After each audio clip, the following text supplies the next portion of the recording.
What's up, YouTube? It's your boy Nasha. Welcome back to the channel, and welcome to the very first episode of WWE's biggest issue of 2022. I've got a feeling that this year might be very interesting compared to 2021. 2021 was quite the year, not just for WWE, but for Yu-Gi-Oh as well. I mean, we had so many incredible sets come out. Last year we had the Tins, we had Brothers of Legend, we had Synchro Storm, so many others. We even had incredible matches in WWE. But for today's episode, it's going to be a rather interesting topic, because now that WWE Day 1 is no longer around, now that it's in the record books, the question remains, was WWE Day 1 what we expected?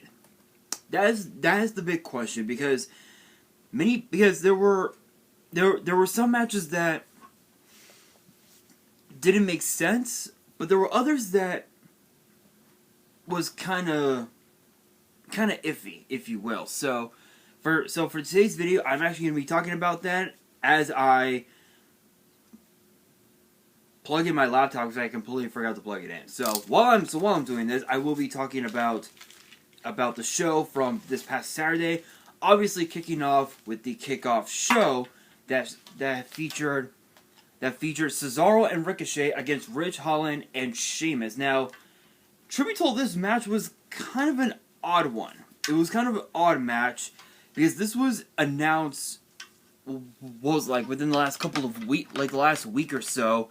And there were a lot of things. There were a lot of things that transpired during, with this match. Cesaro had been dealing with Ridge Holland and Sheamus over the fact that Sheamus completely forgot about Cesaro. When Sheamus was injured, and of course now with Ridge Holland now in the main roster now, and with Ricochet having pinned Sheamus in that 12 Days of Christmas Gauntlet match, which was absolutely insane. This match had actually came to pass. So, as I had said in the result video from this past Saturday night, Ricochet was flipped by Cesaro and hit Ridge Holland's nose with his knee, forcing the nose to break, drawing a lot of blood and sending Holland to the outside, where he remained throughout the rest of the match, leaving Sheamus to do it alone. But despite that disadvantage, Sheamus actually picked up the victory by hitting Ricochet with white noise on the outside, and hitting Cesaro with a bro kick to pick up the victory. Now, one thing that I find unique about this match was the fact that Cesaro knows a thing or two about tag teams. He's been in more tag teams than pretty much almost anybody in today's WWE. Obviously he was with Jack Swagger, part of the Real Americans. We all know. He had then teamed up with Tyson Kidd, who apparently rumor has it that he's training to get back into the ring, but I'm not so sure about that. Not really sure about that. He had, and then eventually he had teamed up with Sheamus, and then teamed up with current Intercontinental Champion Shinsuke Nakamura, and now he's back at it alone. And I guess, I mean, truth be told, Cesaro had realized that I guess he now realized by becoming a babyface that, excuse me, that the fans actually matter. The WWE universe actually matters. But as far as like what my rating on this match, I would definitely give this a 3 out of 5 stars. I would definitely give this a 3. This was pretty much what we had expected with this match alone. With this match alone, this was exactly what we had expected, given the fact that Rich Holland is still new to SmackDown, and the rest of the field, Sheamus, Cesaro, and Ricochet, were all experienced professionals that were able to put together a match just from out of nowhere, and it worked out okay. So I would say this was pretty much what we had expected, with Rich Holland still being new to the game. We had expected that. That's what we had expected. Then, of course, to kick off the show itself, we had the New Day versus the Usos for the SmackDown Tag Team titles. I said it before, I'll say it again. No matter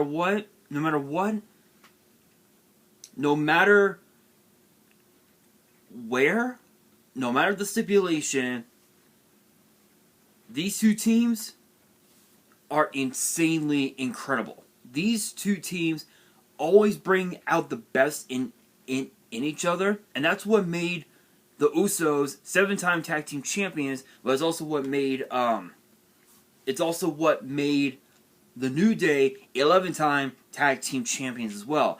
And it's interesting because if you guys remember, several weeks prior, or I guess rather a couple of months prior, the Usos actually attacked both Sir Kofi Kingston and King Woods, which was absolutely insane beatdown.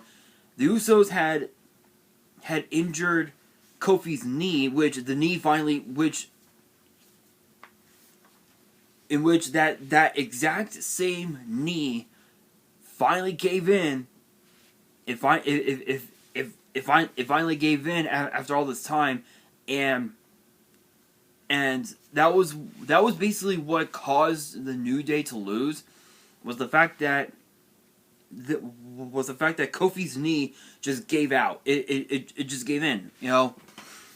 It basically quit on him, and to end the match, the Usos hit Kofi Kingston with a 3D just from out of nowhere. And when it comes to these two teams being in the ring, the chemistry is so insane. It is just absolutely unbelievable. Absolutely unbelievable. I would definitely give this match 4 stars, because no matter what happens, these two teams will always bring out the best in each other, despite the Usos retaining their titles against the New Day. It was just absolutely insane. It was an insane match. And then, of course, we had Drew McIntyre versus Madcap Moss. This was just bad. I'm going to be honest, this was bad. Really bad. So, we knew that McIntyre was going to win over Madcap Moss, but we didn't know how, and it was just absolutely insane. It was crazy, but I don't even have to say anything else about it. The only thing that I will say is that Madcap Moss did escape the first Claymore, but the second one ended up hitting, and Drew McIntyre wins. I'm giving this one 2.5 stars. As big of a fan as I am of Drew McIntyre, that match was just a throwaway. That was a throwaway match. I'm gonna be honest. That match should never have hit day one. It should have hit SmackDown at the least. So 2.5 stars with this matchup. Don't even have to say anything else about it. The next match on the card was the Raw Tag Team titles between RK Bro, the champions, and the RK Bronament winners, the Street Profits. Now we knew that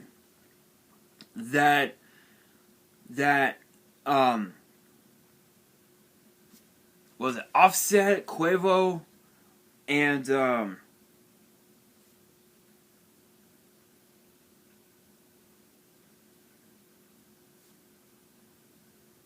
to remember.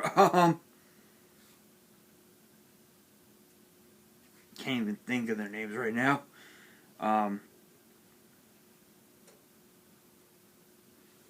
Let's take a look. I'm literally going on Instagram so I can find it. Here we are.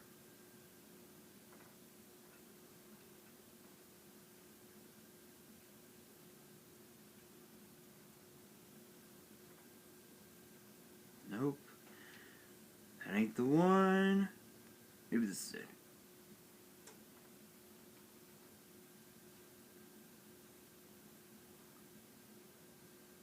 Offset, Takeoff, and Quavo are the names. Migos. So the Migos actually accompanied RK Bro to the ring as RK Bro's guests, and I think honestly just those three gentlemen alone, I think was what gave RK Bro the advantage, because in my opinion, I feel like they knew that if they weren't at ringside, Street Profits would have won easily. They would have won easily, but this was kind of a weird matchup because of the fact that Riddle have been friends with the Street Profits for many years, even from their days in NXT. They would team up together a few times in the past. Orton has never had prior to their first encounter, he has never been in the ring with the Street Profits in a proper tag team match, because their last encounter, I think, ended in a DQ with Omos getting involved, if I'm correct on that. But this was an incredible match, absolutely insane. The closing moments of the match was the fact that Montez Ford fell victim to a pop-up RKO, and the champions retained. Obviously, obviously, they were able to set the bar high, even more higher than the first match that I had, or rather the second match that I talked about, which was the Usos and the New Day. Much respect to both teams. I gotta give this one 3 stars, because there were a lot. There was a moment in time. There was a moment in that segment in that match / segment where all 7 men were in the ring. Migos, RK Bro, the Street Profits. There was a moment where I was expecting the Street Profits to turn heel. I was expecting it, but it did not come to pass. But still much respect to the Street Profits and RK Bro for that match. So that was actually insane. The next match on the card was Edge, the Hall of Famer, versus The Miz. We knew that Maurice was going to get involved on multiple occasions. It's happened before. This proves that The Miz cannot do it on his own. He cannot do it on his own. He's a scared little kid. He's a scared little kid who's afraid to take an ass whipping, and is afraid to get his nose broken, punched in, So we knew that Maurice was gonna get involved. We were patiently waiting to find out when Beth Phoenix, Edge's wife, would come and get involved, and she came. She returned to the main roster this past Saturday at day 1 to not only chase Maurice away, but to help Edge spear The Miz to pick up a victory. I will admit, this was pretty much what we had expected, because we knew that that Maurice was going to get involved. I believe I had talked about that in my prediction video last week, which you guys should definitely check out if you have not done so already. And we knew that Miz and Maurice were going to try to cheat their way to a victory, and the Miz tried by using the ropes on Edge, but the referee was like, no, you ain't using the ropes, you can't do that. And even the fans were chanting, you can't do that. The Miz ended up distracting the referee, which allowed Maurice to slap Edge with her purse, sent him into a skull-crushing finale, but could not get the pin. That was when Beth Phoenix came out, chased Maurice off, and allowed Edge to hit Miz with a spear.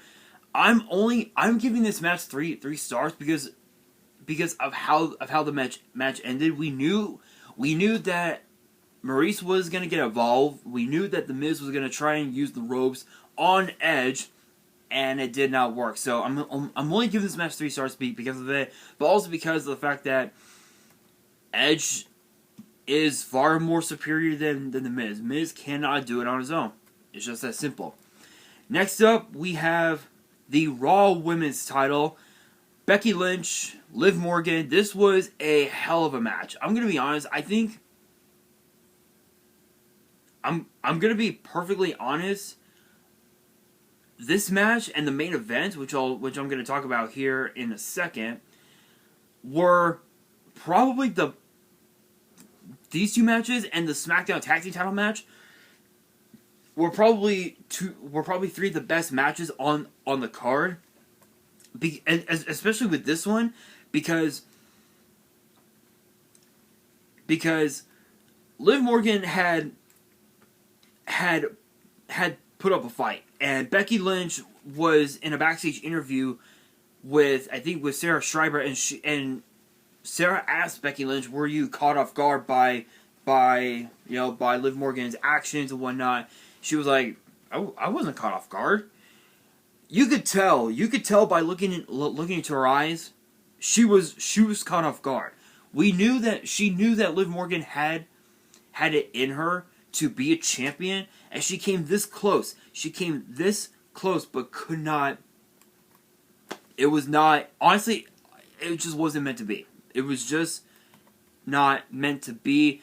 But I will say this, Liv Morgan did have some incredible moves being put on Becky Lynch. Obviously in a modified version of the Rings of Saturn, which is a very devastating submission hold, hitting Becky Lynch with a sunset flip powerbomb, and just hitting her with a bunch of non-stop punches and kicks. But in the end, Liv Morgan attempted to hit Oblivion, but Lynch countered into the manhandle slam to pick up the victory. And funny enough, she was actually trying to use the ropes again, but this time she could not. So I guess you could say that this was a fair match, but it is what it is. I'm giving this match 3 stars because we knew that Becky Lynch was going to win.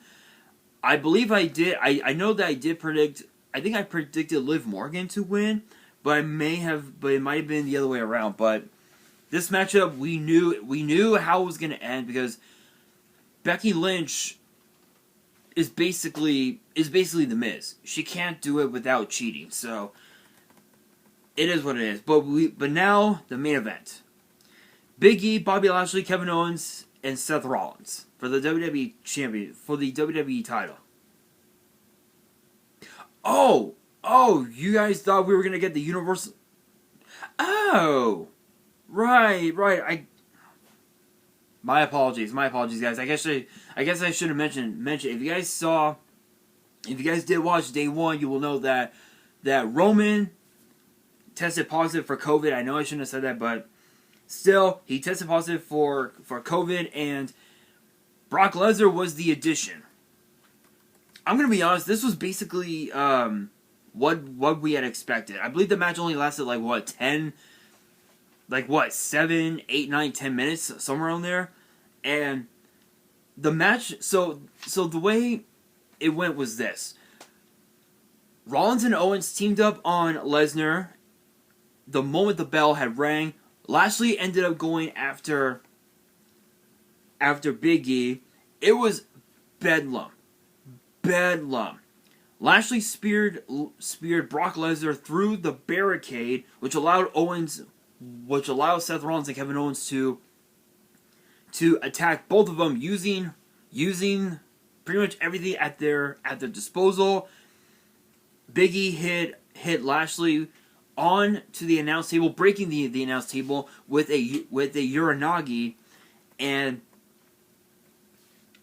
even all that, Brock Lesnar ended up coming back from it, hitting F5s on everybody before getting put in the Hurt Lock by Bobby Lashley. Lashley hit Lesnar with the Hurt Lock, and it looked like he came close from, and this was the close moments of the match. We thought that Brock Lesnar was going to tap, because if you guys remember Brock Lesnar from like the days of 2002, 2003, 2004, he's tapped out a couple of times. He has. This time he didn't, as Big E stopped the submission, and that kind of backfired because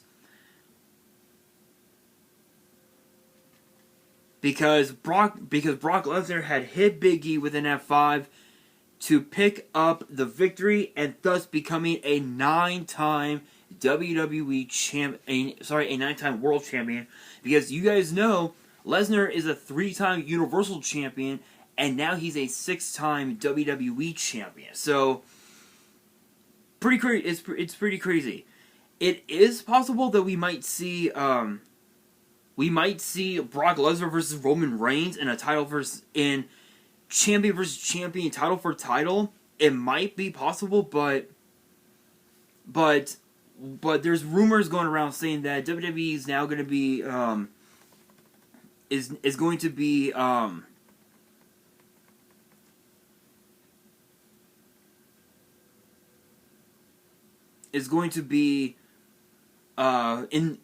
be apparently in the works. And we do have an update on Drew McIntyre. If you guys remember, after Drew's match with Madcap Moss, he was in a backstage interview, talking about Corbin and Roman Reigns and the Universal title and whatnot.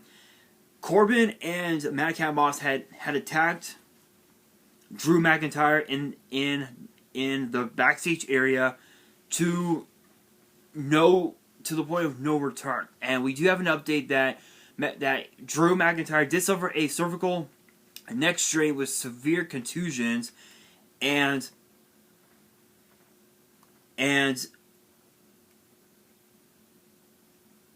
apparently he's going to be having a follow up with an orthopedic cervical specialist. So as of now, he's being taken off WWE for quite a while. Apparently, he's been having some neck pains the last year or so, apparently. So it's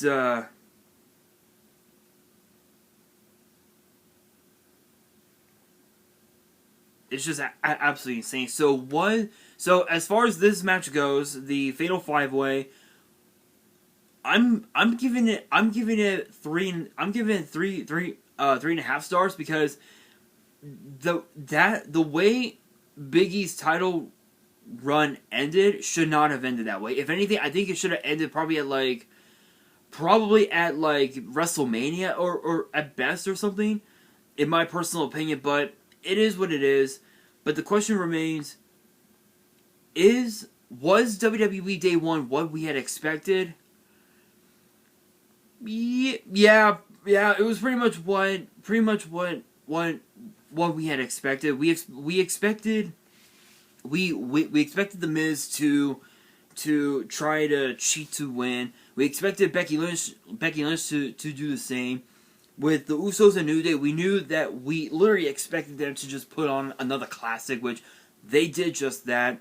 The Fatal 5-Way, again, that one in particular was not what we were expecting. We were expecting Big E to retain, but it is what it is. But yeah, this was pretty much what we had expected.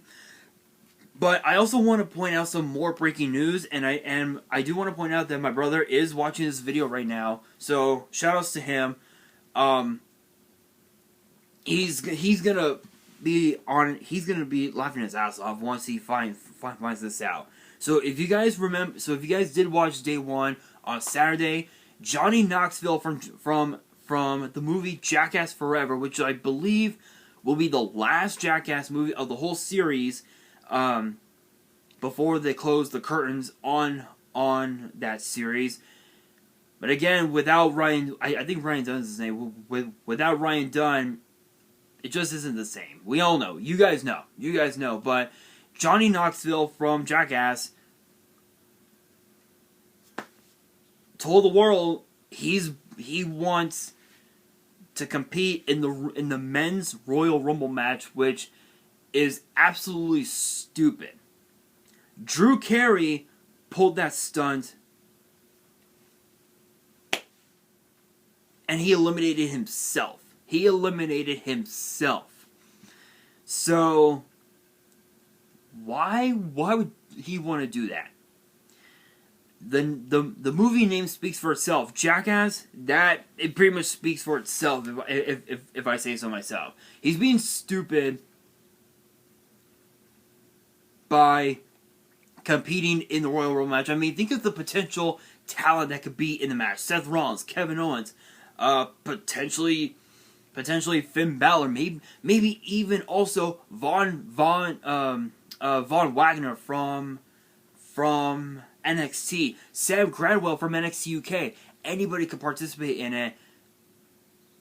Even Shanky, and Johnny Knoxville could get his ass beat by Shanky, which is insane. He could even take a bro kick to the face by Sheamus.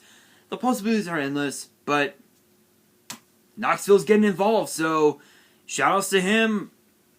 Hoping it works out. But again, was this pay-per-view what we had expected? Yes, because we knew that the Usos and the New Day were going to put on a classic. We knew that The Miz was going to attempt to cheat to win. We knew that RK Bro and the Street Profits were going to put on a classic, and we knew that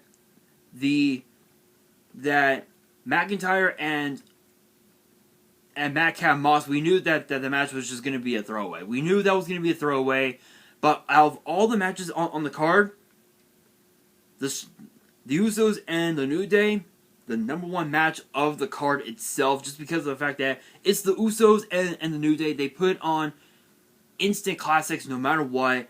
They bring out the best in each other. So, yeah, they killed it at Day 1. But, yeah, again, that was pretty much what we had expected. But next week's episode of WWE's biggest issue will be all about the Royal Rumble. So make sure you guys stay tuned for that. Also, that brings me to the question of the day. What were you guys' thoughts on WWE Day 1, and was the endings of those matches what you had expected? Let me know in the comments below.